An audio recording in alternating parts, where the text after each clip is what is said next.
राजस्थान में ठंड के आगमन के साथ ही सियासी तपिश कम होने का नाम नहीं ले रही है, क्योंकि राजस्थान में कई दिग्गजों की तो जुबान ही तलवार का काम कर रही है। ऐसा हम इसलिए कह रहे हैं क्योंकि जहां एक तरफ कांग्रेस के भीतर पायलट गहलोत गुट में तलवारें खिंची हुई है, तो वहीं ओसिया विधायक दिव्या मदेरणा ने एक बार फिर जुबानी जंग से 25 सितंबर के जख्मों को जिंदा कर दिया है और ट्वीट कर कहा कि जिन्होंने आलाकमान को ललकारा वे आज बैकफुट पर है। इस्तीफा देना भारी गलती था, इस बात को सार्वजनिक रूप से स्वीकार करें।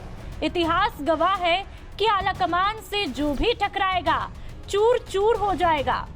उन्होंने ये भी ट्वीट किया कि अपने हित के लिए पार्टी बदलना अवसरवाद की श्रेणी में आता है, तो अपने हित के लिए इस्तीफा नौटंकी से दबाव की राजनीति करना भी अवसरवाद की समानांतर श्रेणी में ही आता है। आपको बता दें कि हाल ही में सीएम अशोक गहलोत ने भी बयान दिया था कि कुछ युवा अवसरवादी है जो कि छोड़ के गए। उनमें ज्योतिरादित्य सिंधिया, आरपीएन सिंह का भी जिक्र करते हैं। साथ ही ये भी चर्चा है कि बिना नाम लिए सचिन पायलट पर निशाना साधते हैं और कहते हैं कि बिना रगड़ाई के ही कुछ लोगों को सब जल्दी मिल जाता है, वो ही देश में फितूर मचा रहे हैं। युवा वर्ग नाराज नहीं है। जो लोग छोड़ के गए हैं वो अवसरवादी लोग हैं। उनको कम उम्र में चांस मिल गया केंद्रीय मंत्री बनने का। जो फितूर कर रहे हैं देश के अंदर, वो फितूर वही कर रहे हैं जिनको पहले मौका मिल गया।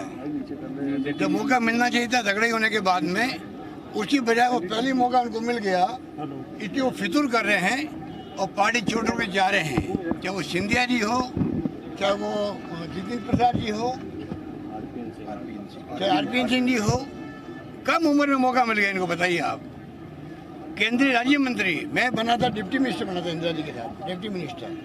इनको सीधा राज्य मंत्री बनाया गया, अच्छे से पोर्टफोलियो दिए गए। उसके बाद में छोड़ के चले जाए पार्टी को, इससे बड़ा अवसरवाद क्या हो सकता है, बता दीजिए आप। इससे पहले भी आपको बता दें कि 10 अप्रैल 2022 को सीएम अशोक गहलोत बीकानेर में भी रगड़ाई वाला बयान दे चुके हैं। तो वहीं 15 जुलाई 2020 को सचिन पायलट की बगावत के समय भी रगड़ाई वाला ही बयान देते हैं, जिससे ये चर्चाएं छिड़ी है कि सचिन पायलट की दगा का दाग उनका पीछा नहीं छोड़ रहा है। शायद यही वजह है कि दिल्ली दरबार जाते समय अशोक गहलोत माफीनामे की शक्ल में सचिन पायलट की बेवफाई का लंबा चौड़ा सबूत ले जाना नहीं भूलते हैं। 2020 की बगावत का खामियाजा भी सचिन पायलट ने डिप्टी सीएम का पद हाथ से धो करके गंवाया। बिना पद के 2 सालों से काम कर रहे हैं, लेकिन बेवफाई का आरोप तो सीएम अशोक गहलोत पर भी 25 सितंबर को इस्तीफा पॉलिटिक्स के बाद लगा। अभी के जो घटनाक्रम में गद्दारी करी है वो तो स्वयं शांति धारीवाल और महेश जोशी जी ने करी है। संसदीय कार्य मंत्री होकर और चीफ विप होकर सीएलपी की मीटिंग में नहीं आते। वो अपने यहाँ पर स्टेज सजाते हैं, भाषणबाजी करते हैं, हाईकमान के खिलाफ बयानबाजी करते हैं। उनके शब्द देखे आपने क्या थे? हाईकमान ऐसे नहीं मानेगा। और ये चर्चाएं अभी तक है कि आलाकमान अशोक गहलोत से नाराज है, जिस पर भी दिव्या मदेरणा तंज कसते हुए पीछे नहीं हटती कि मुट्ठी भर बाजरे के लिए दिल्ली की बादशाहत खो दी, जिसके बाद राजस्थान की बादशाहत बदलने और बरकरार रखने पर जुबानी जंग छिड़ी है। अब देखना ये होगा कि 19 अक्टूबर यानी कि आज कांग्रेस को नया अध्यक्ष मिलने के बाद राजस्थान में दिवाली किसके लिए रोशनी कर जाएगी और किसके लिए अंधेरों वाली दिवाली बन जाएगी।